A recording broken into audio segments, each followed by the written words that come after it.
Hello, everyone. This is a sad reality-based story. Daniel Cross was a man whose voice filled auditoriums, whose words echoed through conference halls, and whose speeches traveled across the whole world through screens and headphones. Whenever he stood on a stage, people listened. They believed him. He spoke about hope, strength, discipline, and self-worth in a way that felt personal, as if he was talking to each listener alone. He smiled with confidence, stood straight under bright lights, and used simple words that stayed in people's minds long after the applause ended. Millions knew his name, but very few truly knew the man behind the microphone. Daniel was born in a quiet town in Ohio. His childhood was ordinary, but emotionally empty. His father worked long factory shifts and came home tired and silent. His mother cared for him, but rarely expressed affection. There were no big fights, no dramatic trauma, but there was also no warmth. Daniel grew up learning how to be alone even when surrounded by people. At school, he was not popular or hated. He simply blended into the background. Being invisible taught him how to observe others closely. He noticed how confident students spoke and how shy ones stayed silent.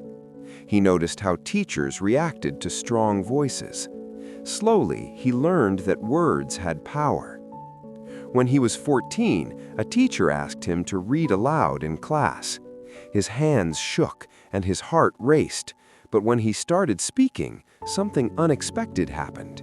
The classroom became quiet. People listened. For the first time, Daniel felt seen. That moment stayed with him. From then on, he searched for that feeling again and again. He joined debate clubs, practiced speeches alone in his room, and read books about communication and psychology. He did not just want to speak, he wanted to matter. In college, Daniel studied communication. He worked part-time jobs and spent nights practicing speeches in empty classrooms. His early attempts were painful. He forgot lines, his voice cracked, and sometimes only a handful of people showed up. But he never stopped. He learned how to tell stories, how to pause, how to look confident even when he felt unsure. Slowly, his name began to spread. Schools invited him, then small companies, then large conferences. By his early 30s, Daniel Cross became a known motivational speaker. He traveled constantly. One week he was in New York, the next in London, then Toronto, then Chicago. Airports became familiar. Hotel rooms all felt the same. A bed, a desk, a window, silence. After powerful speeches and standing ovations, he would return alone, remove his jacket, and sit quietly on the edge of the bed. The applause faded quickly, leaving a heavy emptiness behind. Success brought money, recognition, and influence, but it also took something away. Daniel missed birthdays, family gatherings, and friendships. People stopped inviting him because he was never available. Romantic relationships failed because he always chose another event, another flight, another audience. He told himself it was necessary. He believed helping people was more important than his own loneliness. He had thousands of followers online, but his phone was often silent at night. One evening in Manchester, Daniel noticed a woman sitting quietly in the third row. She wasn't recording or clapping loudly. She was listening with full attention. After the event, she waited to speak with him. Her name was Emily. She was a nurse. She told him his words helped her survive a very dark time in her life.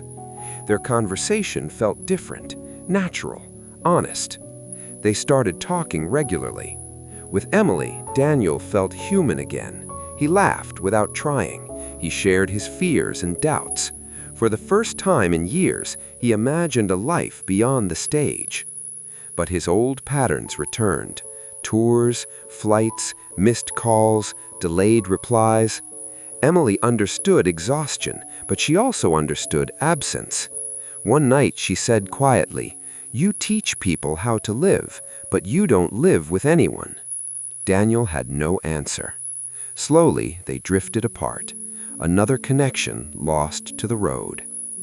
Daniel buried himself deeper into work. The stage became his escape. Applause replaced intimacy. Standing ovations replaced hugs. Every time he felt empty, he booked another event. He told audiences to slow down, to rest, to value relationships. He ignored his own advice. At 48, his body began to show signs of stress. Doctors warned him. He smiled, thanked them, and boarded another plane. He always said, "After this tour, I'll rest." There was always another tour. In Vancouver, Daniel delivered what would become his most famous speech. He spoke about success, loneliness, and the danger of living only for achievements. "Success means nothing if you have no one to share your life with," he said. The crowd stood. People cried. The video went viral. That night, he returned to his hotel room alone. He ordered food, turned on the TV, checked his phone, and found no messages.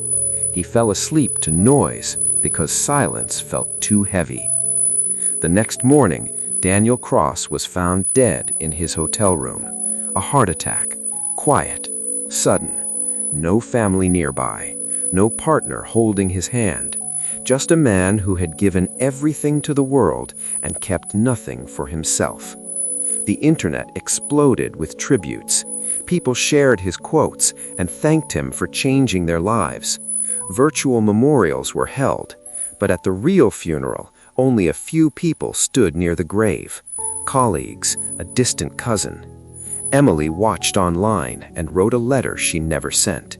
She wrote, "You taught the world to be brave.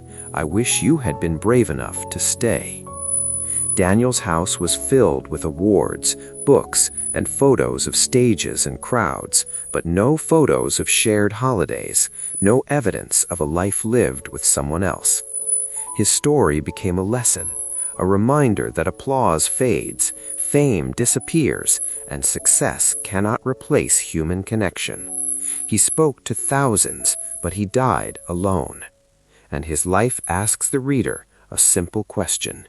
When the noise ends, who will be sitting beside you? If you like this story, please like, comment, share, and subscribe to our channel.